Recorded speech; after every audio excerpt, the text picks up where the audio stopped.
TAU, DP, TLP, UMD, CCK na NRA. Kwa hivyo ndugu waandishi wa habari na ndugu wananchi, lengo kuu hasa kama alivyosema mwanzo ni kumpongeza Mheshimiwa Rais kwa hatua aliyochukua, kwa sababu sisi kama wanasiasa tulikuwa tuna hamu kuona nini kitaendelea na hasa kutimiza matakwa ya kisheria ya kikatiba. Tunampongeza Rais hasa kwanza kwa kumwapisha na kukubali ombi la chama cha ACT Wazalendo kwamba wao ndio waliopeleka jina la Maalim Seif.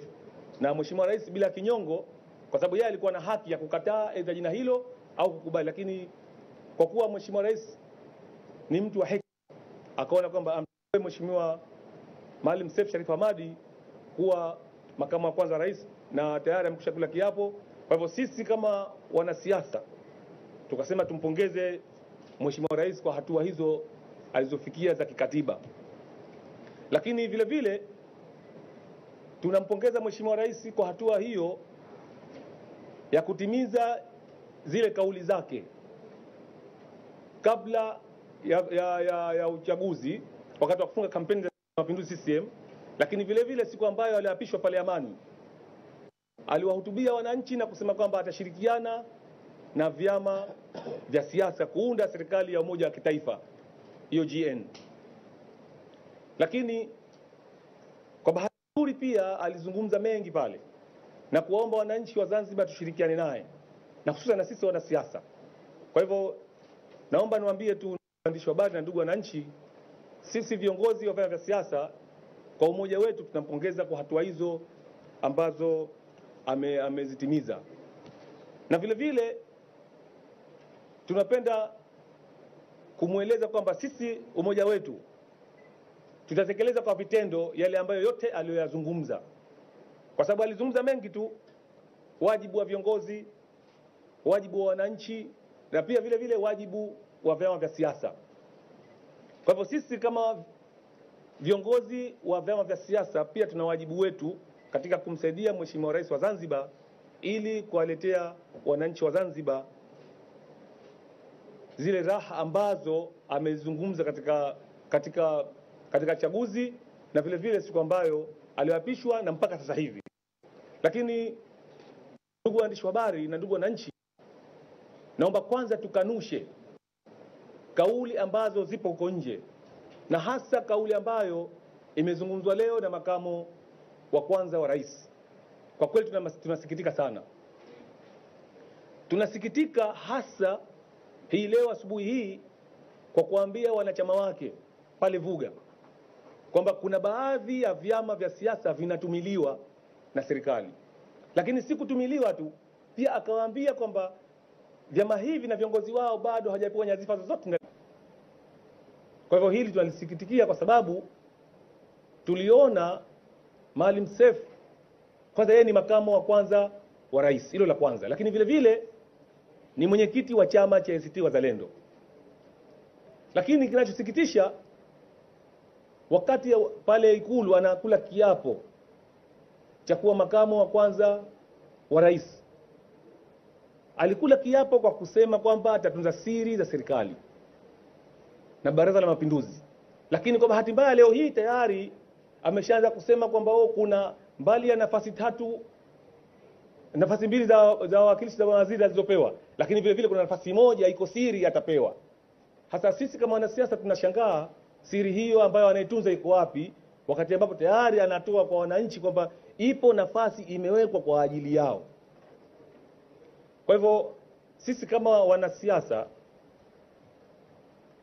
tuliona kwamba kwa hekima na busara alizokuwa nazo Maalim Seif, kwanza tukiacha yeye ni mwenyekiti wa chama, lakini vile sasa hivi kiongozi mkuu wa serikali Zanzibar, kuzungumza mbele ya wananchi kusema kwamba kuna baadhi ya vyama vinatumiwa na hawajapewa nafasi zote. Sasa sijui anataka nafasi gani ambazo yeye anaziona sisi tupewe. Lakini sisi tumwambie tu kwamba pamoja na kwamba Mheshimiwa Rais wa Zanzibar hajatupa nafasi, lakini sisi ni Wazanzibari na tuna uchungu na nchi hii, lakini tutazungumza pale ambapo tunaona pa kuzungumza. Lakini vile vile tutamsaidia rais, si lazima tuwe ndani ya serikali. Tutamsaidia rais kutekeleza yale matakwa ya kisheria, tutamsaidia rais kudumisha amani na utulivu wa nchi yetu. lakini vile vile kuleta maendeleo ya nchi hata kama hatumo ndani ya serikali. Kwa hivyo, ndugu wananchi na ndugu wanahabari, sisi tukaona ni vyema kuja kuzungumza na wananchi ili wajue kinachoendelea. Leo hii nipo na mheshimiwa Peter na mheshimiwa Hamani, nao pia ataelezea yale ambayo yapo. Lakini kwa njia moja au nyingine, Mheshimiwa Rais ana malengo mazuri na wenyewe mmeona. Ameteua baraza la mawaziri, baraza ambalo lina watendaji katika nchi hii. Sasa niwaombe tu, na hasa mawaziri, tumeona jana Mheshimiwa Rais alivyokuwa anapita mitaani na mambo mengine. Kwa hivyo sisi kama wanasiasa tunaona ni aibu kwa Mheshimiwa Rais wa mawaziri wanatakiwa wafanye kazi kumsaidia rais. Sio rais atoke ofisini kwamba hapa taa haziwaki na takataka. Kwa hivyo wasituangushe sisi wanasiasa, fanye kazi kumsaidia rais. Lakini vile vile nimalizie kwa kusema kumuomba Maalim Seif, wakati anakula kiapo cha kutunza siri, si vizuri leo hii kuna nafasi moja ambayo watapewa ACT Wazalendo. Mimi nimwambie tu mzee wangu, namheshimu sana, na namheshimu kwa sababu sasa hivi yeye ni makamu wa kwanza rais. Wakati tupo katika siasa za majukwaani, tulikuwa tunazungumza katika ule utashi wa kisiasa. Lakini sasa hivi kwa heshima, mheshimiwa makamu wa kwanza rais, mimi nikuombe tu, kama umekula kiapo cha kutunza siri za serikali, si vizuri kuzungumza na wananchi wako na wanachama wako kwamba kuna nini ambalo mmelipanga, aidha mmezungumza na rais au mmekaa na rais mkanong'onezana. Si vizuri kutoa siri. Tumia hekima na busara na hasa utu uzima wako. Naomba sasa nimpishe Mheshimiwa Hamadi naye azungumze yale ambayo hapa. Asanteni sana.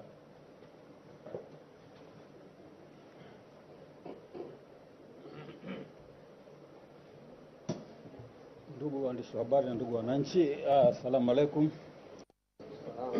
Mimi niungane na mwenzangu kwa yale aliyozungumza, lakini nataka niseme tena kwamba Mheshimiwa Rais ametumia uungwana wa hali ya juu kabisa kutekeleza taka lile la kisheria kwa mujibu wa katiba yetu, kumteua mheshimiwa makamu wa kwanza wa rais.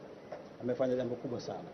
Ameonyesha ubinadamu, ameonyesha busara zake na hekima alizokuwa nazo, lakini ameonyesha uzalendo na jinsi anavyoipenda nchi yetu ya Zanzibar.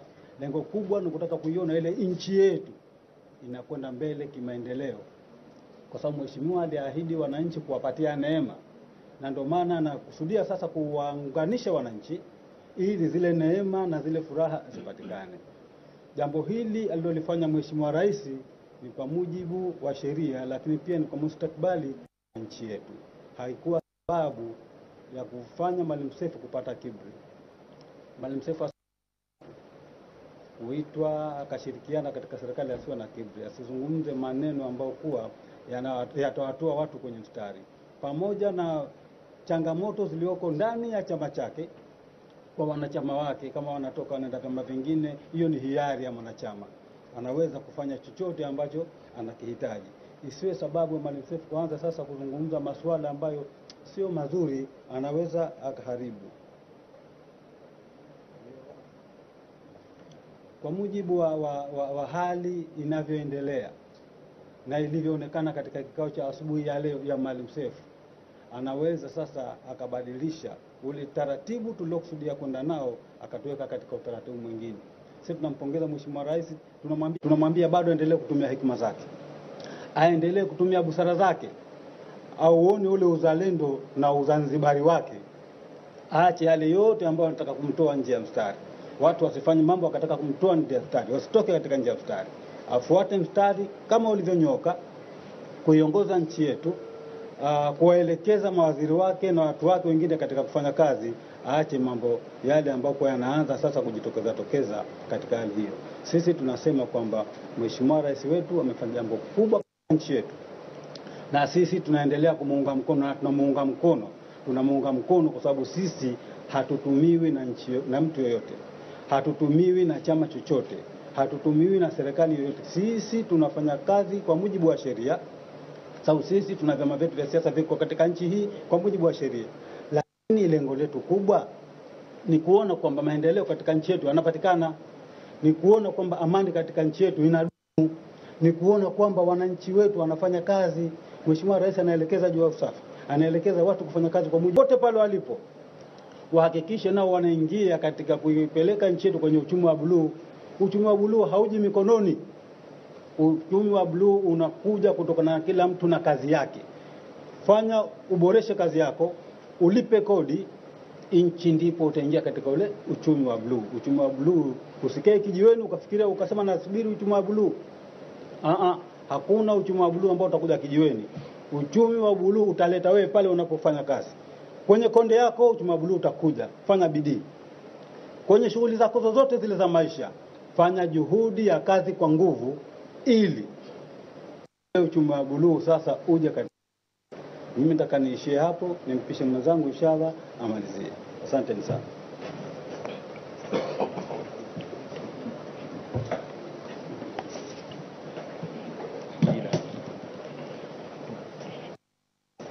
Ndugu waandishi wa habari, na mimi napenda nichukue nafasi hii kwa ajili ya kuongezea machache kwa yale wenzangu ambao wamezungumza vizuri, na ndio lengo letu kubwa la kuwepo mahali hapa. Kwa jina mimi naitwa Peter Agathon Magwira, ni makamu mwenyekiti wa DP Zanzibar. Sasa nilitaka niongezee machache kwenye haya mazuri ambayo wenzangu wamezungumza. Moja kubwa ambalo nitaka niliongezee ni kuhusu utekelezaji wa nia njema ya Mheshimiwa Rais wetu wa Zanzibar Dr. Hussein Ali Hassan Mwinyi. Tumemsikia toka kipindi cha kampeni, alikuwa anatangaza wazi nia yake ya dhati ya kuiendeleza Zanzibar. Na ninyi waandishi wa habari ni mashahidi sasa hivi. Tunaona jinsi anavyotekeleza haya mambo kwa vitendo. Tumeona hata uteuzi wake wa baraza la mawaziri. Tunajua kuna wengine wamenuna sasa hivi ambao hawakuteuliwa, walitegemea wamejipanga kwamba watateuliwa, lakini hata sisi wengine tulipata mshtuko tulipoona wake jipya aliyoteua. Lakini wengine tulikuwa hatuwajui. Lakini tumeona alivyoanza kazi, ameteua baraza ambalo limeanza kazi vizuri sana. Lakini tunaona jinsi ambavyo alivyokuwa anatangaza kwamba kuhakikisha kwamba atatekeleza matakwa yote katiba ya Zanzibar kwa kumteua makamu wa kwanza wa rais. Kwa hiyo hii ni nia ya dhati kabisa ambayo Mheshimiwa Rais kwa yale mengi ambayo ameshayasema kwamba atahakikisha kwamba Zanzibar tunafikia kule ambako yeye anakuona tunapaswa kuwepo. Niombe tu kwa wananchi wote wa Zanzibar, kwa wanasiasa, kwa watu wote waliopewa nyadhifa mbalimbali walioteuliwa kuingia serikalini, tunapaswa kuvuta upande mmoja. Tunapaswa kuvuta kamba upande wa rais. Tunapaswa akisema watu wakatumia mbinu nyingine za kukwamisha. Haiwezekani ile nia ya dhati kabisa ambayo Mheshimiwa Rais ameteua watu wamsaidie, alafu watu wengine wanavuta upande mwingine, rais anavuta upande mwingine. Nchi hii itakuwa haiendi. Na niwahakikishie wananchi kwamba kama sote kwa umoja wetu tutamuunga mkono Mheshimiwa Rais, tuvute kamba kwa upande wake, tumsikilize analotushauri, analotuelekeza, tufanye wote kwa pamoja, Zanzibar itakuwa nchi ya neema kubwa mno. Kwa hiyo mimi niwaombe viongozi ambao labda wana nia njema ya kutaka kuhujumu sisi huu muungano wetu wa vyama huu ambao sio rasmi, lakini G9 itafanya kazi. Hata kama kuna watu wengine ambao wanataka kutukwamisha, labda kutukatisha tamaa kwamba kwa sababu ya kupata nafasi ya uteuzi kwamba tumetumiliwa, si hayo tumeshazoea kupewa hayo maneno kama hayo. Kwa sababu sisi tuko kwa ajili ya kujenga nchi, haturudi nyuma. Na si kwa maana ya kwamba sisi kwa sababu tu wote tuko kambi ya upinzani, hata sisi ndani ya vyama vyetu wenyewe kama kuna mtu anakosea tunamwambia. Serikali sisi kwao ni kioo kama vyama vya siasa, vyama mbadala, vyama vya upinzani. Ni jina ambalo limezoeleka sana, ingawa sasa tulipendi sana jina la upinzani kama vile kwa watu wa kupinga. Hapana. Sisi ni kioo kwa serikali. na sisi tunafanya kazi, tumeshajitolea muhanga na tumejitolea muhanga kufanya kazi kwa ajili ya nchi hii. Tutamsaidia rais pale ambapo tunaona kabisa kwamba hapa hapako sawa, tutamshauri rais. Bahati nzuri rais wetu ni msikivu sana.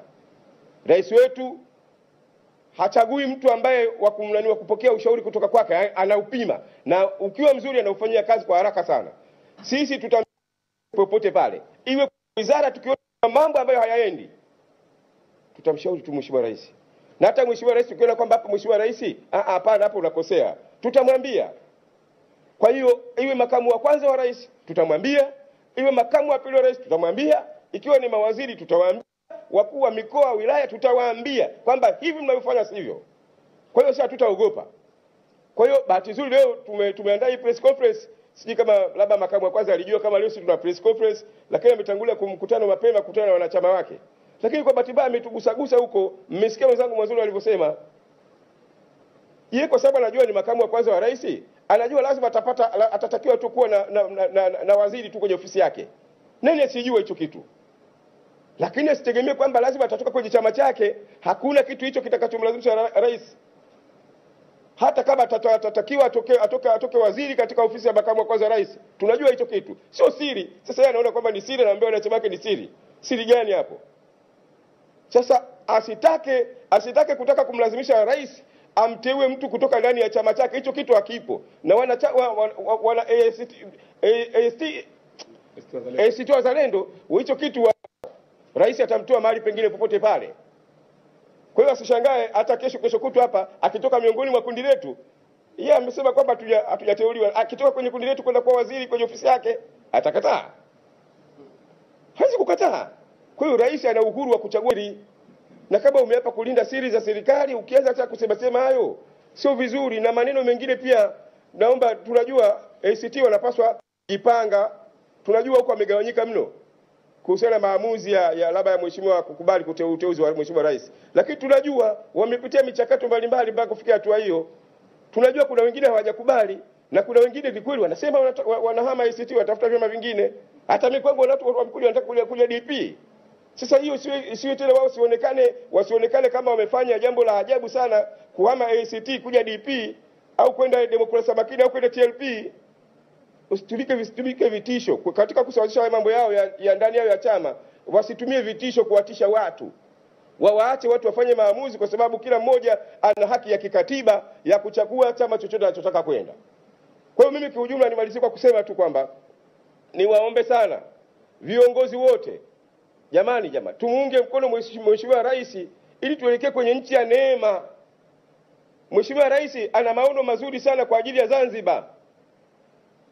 Tusipomuunga mkono na tusiwe wanafiki, yeyote ambaye tunamuona anayumbisha, anataka kuyumbisha, anavuta nyuma, mheshimiwa rais anavuta mbele, kama kuna mtu anavuta nyuma, hata awe nani, hata nyinyi wananchi huko, tumseme na tukiwezeka tumshtaki, tumchukulie hatua, kwa sababu hatutaki mema. Mtu yeyote ambaye anaitakia mema Zanzibar, lazima tumuunge mkono mheshimiwa rais kwa kila nguvu zote, mahali popote ulipo. Kama ni kwenye biashara zako, mheshimiwa rais anawatakia mema wafanya biashara. Kama ni wakulima, mheshimiwa rais anawatakia mema wakulima, na ametoa ahadi za kuwawezesha. Kwa hiyo kila mmoja mahali alipo ahakikisha anatumia nguvu zake zote kuunga mkono jitihada za mheshimiwa rais ili tuelekee kwenye nchi ya neema. Basi kwa hayo naomba niishie hapo. Si kama kuna maswali, mheshimiwa. Kama kuna maswali. Naomba tutoe fursa ya nishabari kama kuna maswali.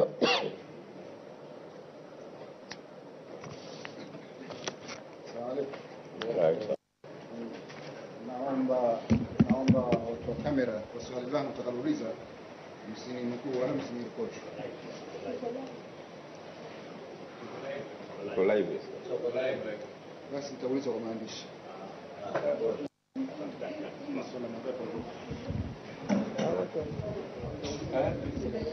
Asalamu alaykum. Naitwa Nasra Hadir, natokea Habari FM, lakini pia natokea East Africa TV. Naomba kuuliza, kuna kauli hapa ambayo imetolewa kwamba chama fulani kinahisi kwamba nyinyi mnaweza mkawa mnatumika na serikali. Labda kutumika huko ni kupi? Kwa sababu kutumika inaweza ikawa ni vizuri ama vibaya. Sasa kutumika maana yake ni kivipi? Mngetuweka wazi hapa. Naomba nijibu kama ifuatavyo. Kwa sababu kwa jinsi alivyouliza na kitu alichokuja kukisema ni kama vile tunatumiliwa vibaya na yani kwa maslahi ya labda ya CCM ya serikali. Kwa sababu gani? Sema tumetumiliwa lakini si ndio? Hatuko moja. Maana yake hapo anatusema vibaya, nyinyi waandishi wenyewe pimeni hiyo. Anatushutumu kwa sababu tumetumiliwa lakini hatujapewa chochote sisi. Yaani katika usisi umoja wetu huo hatujateuliwa. Kwa hiyo huko sidhani kama ni kwa nia njema hiyo. Nadhani nimekujibu.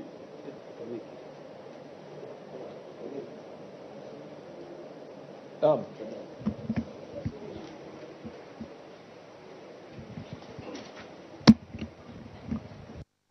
Naam, asalamu alaykum.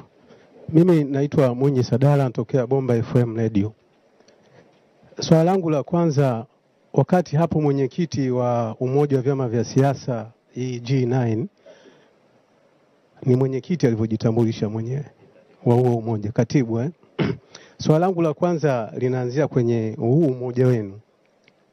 Wakati unatoa utangulizi ulisema kwamba huu umoja kazi yake kubwa kupongeza serikali inapofanya vizuri au kukosoa pale inapoonekana kuna kasoro. Nilikuwa nataka tukufahamu, vyama hivi vya siasa vimekuwepo kwa muda mrefu sana na vina usajili wa kudumu.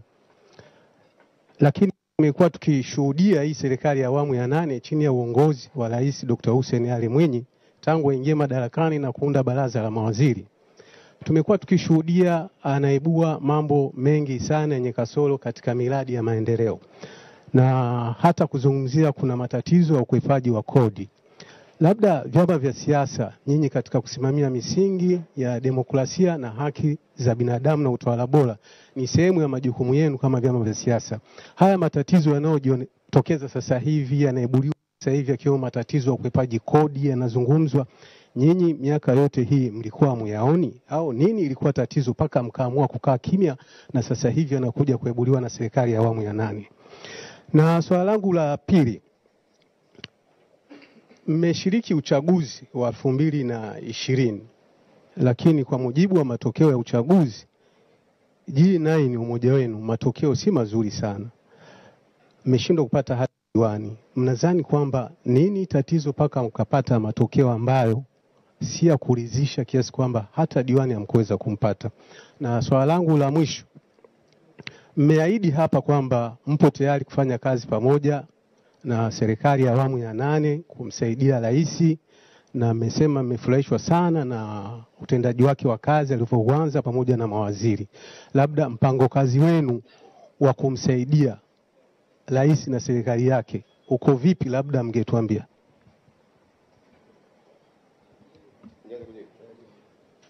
Labda nianze na hili la mwisho. Mheshimiwa Mwinyi, nianze na hili la mwisho. Labda mpango kazi wetu katika kumsaidia rais ukoje? Hivi sasa sisi tunajipanga kukutana na Mheshimiwa Rais. Tunajipanga kukutana na Mheshimiwa Rais. Wakati wote tutakutana naye. Tunayo mapendekezo yetu ambayo tumeshayaandaa. Hayo tutakapokaa siku tutakapokuja kukaa pamoja na Mheshimiwa Rais ndipo tutamwambia Mheshimiwa Rais wetu ni huu na huu na huu. Hatuwezi kuzungumza sasa hivi hapa kabla tujakutana naye kuzungumzia. Itakuwa hatujamtendea haki Mheshimiwa Rais. Baada ya kukutana naye, baada ya kukubaliana na mpango kazi wetu ambao sisi tunafikiria jinsi ya kufanya, basi ndipo ambapo tutawaiteni tena kama hivi, tutawaambia jamani tumeshakutana na Mheshimiwa Rais na sisi mpango kazi tulikubaliana na rais ni huu na huu na huu. Tutawaambieni. Nijibu lile swala la kwanza. Mheshimiwa utajibu lile. Nijibu lile la kwanza kuhusu ushiriki wetu wa kipindi cha nyuma ulivyokuwa. Sisi hivi vyama vyetu daima sisi tupo kwa ajili ya maslahi ya taifa hili. Wala msidhani kwamba ushirikiano sisi tumeuanza kwenye awamu hii ya Dr. Hussein Mwinyi. Hapana. Tumeanza hata awamu zilizopita huko. Kwa namna moja ama nyingine tumechangia. Pale ambapo tulipokuwa tunaona kwamba serikali hapa inakosea, tunaiambia serikali. Ilikuwa sio lazima kwamba labda tutoke kwenye vyombo vya habari, labda niwaambieni ukweli. Tumeshakutana mara kadhaa na hata Mheshimiwa Rais mzee wetu Rais mstaafu Dr. Ali Mohamed Shein. Tumeshakutana naye vikao mbalimbali, kukutana naye. Na bahati nzuri yule mzee alikuwa anatukaribisha na tulikuwa tunatoa ushauri wetu pale ambapo ilikuwa tunapopata nafasi, tunabadilishana naye mawazo. Vivyo hivyo hii sasa hivi tunaiendeleza, na sisi msituone tu kwamba hivi hatuwezi kukaa tukawa tunapinga kila kitu. Wapo wenzetu ambao kila wakati wao kila kitu kinachofanywa na serikali wanapinga, kila kitu kinachofanywa na serikali wanapinga. Sisi hatuwezi kupinga kila kitu, lakini pia pale ambapo inapaswa sisi kukosoa hatusiti kukosoa. Kwa hiyo huo ushirikiano tulikuwa nao toka siku za nyuma, isipokuwa sasa hivi kutokana na mheshimiwa mwenyewe alivyojipambanua, kuna fursa kubwa zaidi ya kuingia huko, ya kushirikiana zaidi. Ushirikiano wetu unaweza ukaongezeka zaidi, na kwa sababu sisi wengi tumeshajitoa muhanga, na hasa kupitia hii G9. Hii G9 pamoja kwamba kwa nyuma zilikuwepo, lakini G9 hasa tumeunganishwa zaidi na uchaguzi wa mwaka 2020. Kwa hiyo G9 imezaliwa kwa ajili ya kuhakikisha kwamba tunavuta upande wa serikali, tunavuta upande wa rais. Kwa hiyo sisi msishangae kwamba kuingia huko kuingia sehemu mbalimbali, na tuambie hata viongozi wengine wasishangae sisi tukija huko, na tutamwambia samani nataka kutoa mpango kazi wa nini nilikuwa zaidi kwenda huko, lakini hayo mwingine tutayazungumza baada ya kuzungumza na mheshimiwa rais tukapokutana naye, basi hayo tutakuja kuwaelezeni kuhusu mpango kazi wetu. Labda kutokana na hili swali ambalo limeletwa kwa njia ya maandishi, niseme tu Mheshimiwa Rais wa Zanzibar Dr. Hussein Ali Hassan Mwinyi, yeye amezungumza fawahisha kwamba yeye ni muumini wa serikali ya umoja wa kitaifa, na ndio maana na sisi tupo hapa kwa kumsaidia yeye, kwa sababu yeye ni muumini, wala yeye ni maamuma. Yeye ni imamu, sisi ni maamuma. Kwa hivyo sisi tunasema tu kwamba yoyote yule ambaye amekaa huko aidha maskani, vijiweni, au kuandika mabango yoyote ile ambayo yanahatarisha amani ya nchi, hiyo so sahihi. Na sio sahihi kwa sababu Mheshimiwa Rais tayari ameshasema tufukie makaburi na sio kufukua makaburi. Na ndio maana tukasema yoyote yule, hata awe makamu wa kwanza wa rais au makamu wa pili wa rais, hata mbunge au mwakilishi, ni jukumu lake sasa kuwaleta Wazanzibari pamoja, kuungana ili kuleta maendeleo ya kweli. Lakini kama kuna miongoni mwetu kiongozi yote, na hasa viongozi wa juu wa serikali, kuzungumza kwamba sisi tumepigwa, tumeonewa, tumedhulumiwa, huu wakati tena wa kuzungumza mambo kama hayo, kwa sababu ukizungumza mambo kama hayo maana yake ni kwamba tayari unawajenga chuki wananchi wa Zanzibar. Kiongozi wa nchi hii Mheshimiwa Rais amesema hayo tuyaondoshe, na yeye ni muumini na yuko tayari kushirikiana na viongozi wa vyama vya siasa, yuko tayari kushirikiana na wananchi ili kuwaletea wananchi neema ya Wazanzibari yote. Kwa hivyo ni jukumu letu sisi wananchi, na ni jukumu letu sisi viongozi wa vyama vya siasa kuwaweka wananchi wote pamoja. Pili, kuondosha makundi. Tatu, kuondosha ule ubaguzi wa Upemba na Uunguja. 4, kuhakikisha kwamba tunashiriki katika kuleta maendeleo, kushiriki katika kufanya kazi. Mheshimiwa Rais ameshasema tufanye kazi. Kwa hivyo wananchi na sisi tufanye kazi. Lakini mwisho mimi niwaombe viongozi wakuu, kama wao umekula kiapo cha kutii, kulinda siri, mimi niwaombe kwanza wao wenyewe kwanza wawe na siri na wawe na utifu wa ndani ya nafsi zao. Kama mnakaa katika meza moja, mnapiana mikono, lakini kumbe ukiondoka pale una lako la rohoni, haututetei haki sisi wananchi wa kawaida. Lakini la pili, kuto kuendeleza fikra na chuki. Maana kupandikiza chuki kwa wananchi ni haramu. Na kwa sisi ni waumini wa neema, yajayo yanafurahisha, yajayo ni neema tupu. Niwaombe tu viongozi tushirikiane, tuwalete wananchi pamoja, kuondosha zile fikra za kwamba wewe ni ACT Wazalendo, wewe ni nani, au una malengo gani ambapo ushaingia ndani ya serikali, una malengo ambayo unataka kuyafanya baadaye. Lakini vile vile kukemea ubaguzi na chuki. Kila kiongozi, mwisho namalizia, kila kiongozi atimize wajibu wake. Kama kiongozi utatimiza wajibu wako katika kumshauri Mheshimiwa Rais, na hilo ndio dhamira yake Mheshimiwa Rais. Kwa sababu Mheshimiwa Rais anasema anataka wewe uwe mbunifu katika sekta yako, katika nafasi yako ya uongozi. Sio wewe sasa kama waziri uambiwe fanya hili fanya lile. Jana wenyewe tulikuwa Mheshimiwa Rais ameshasema anataka taa ziwake barabara. Haiwezekani kama kuna taa zimewekwa mpya lakini Magomeni kuna baadhi ya taa haziwaki. Na hilo na sisi tena linatusikitisha. Mimi sikufikiria kama Mheshimiwa Rais atakaa na waandishi habari atazungumza hayo. Mimi nilikuwa na mategemeo yangu kazi ile ni waziri, katibu mkuu atafanya ile kazi. Sio rais kuzungumza mambo kama yale. Kwa hivyo mimi niwaombe tu. Niombe mawaziri. Waheshimiwa mawaziri wote kwa umoja wao watimize wajibu wao ili kumsaidia Mheshimiwa Rais. Asanteni sana. Labda kuna swali moja la Mwinyi Sadala alikujibiwa. Mheshimiwa Sadala samani alisema kwa nini hamkupata kura? Kuna swala hilo la kwa nini hamkushinda? Kuna swala la nini yanayoibuliwa sasa hivi kwenye miradi kemo ufisadi kwa nini mfano yazungumzi siku za nyuma sasa hivi ndio yazungumza baada ya bahati nzuri wananchi wakati wa kupiga kura ni haki ya kidemokrasia. Kila mtu anatimiza haki yake kwa kupiga kura. Na bahati nzuri mtu humlazimisha umpigie nani. Lakini tukiwa kama viongozi kama watoto wanagombea tulikuwa tuna wajibu wa kutangaza sera kwa wananchi. Lakini wananchi na wao wana wajibu wao wa kutupigia kura. Kwa hivyo kama chama changu mimi Demokrasia Makini sikushinda, mimi nasema wananchi wenyewe hakuamua kunipa kura aidha za ubunge, udiwani, uwakilishi na hata urais. Kwa hivyo aliyeshinda wananchi wao wameamua kumwezesha yule ashinde aidha kutokana na sera zake na vile mwenyewe alivyojipanga. Kwa hivyo swala hili kama tulivyokuwa tunasema zamani, majaji wa kura ni wananchi. Kwa hivyo Mheshimiwa Sadala, swala hili ya kura miongoni mwao pamoja na wewe. Lakini swala kwa nini sasa hivi tunaibua haya?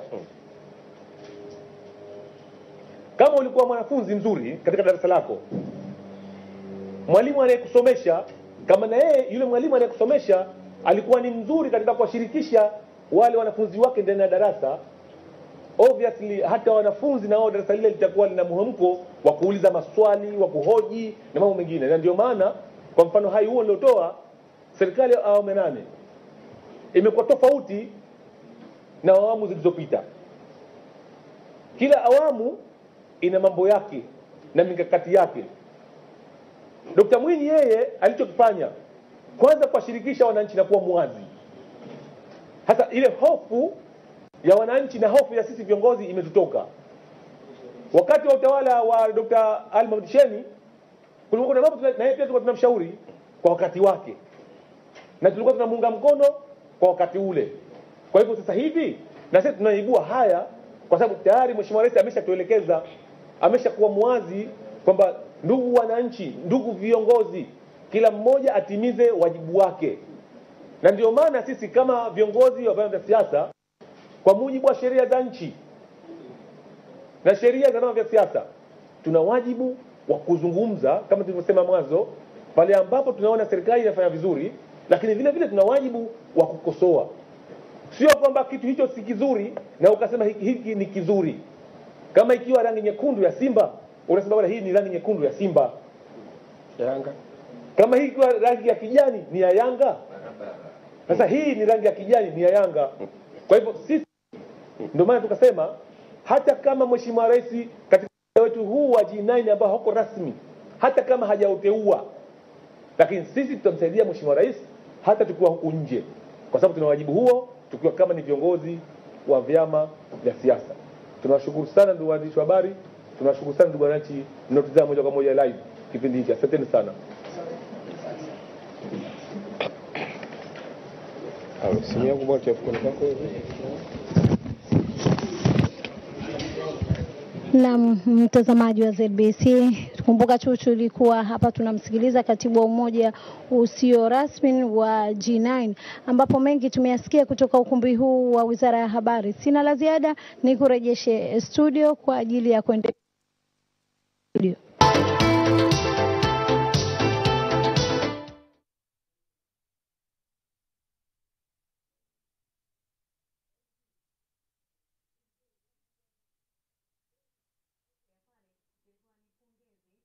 Rais wa Zanzibar na mwenyekiti wa Baraza la Mapinduzi Dr. Hussein Ali Mwinyi kutoka kwa G9 kwa kumwapisha makamu wa kwanza wa rais, ambapo tukio hilo lilifanyika mapema wiki hii. Kwa sasa nikutakia utazamaji mwema wa mfululizo wa vipindi vinavyoendelea hapa TBC1. Endelea kututazama.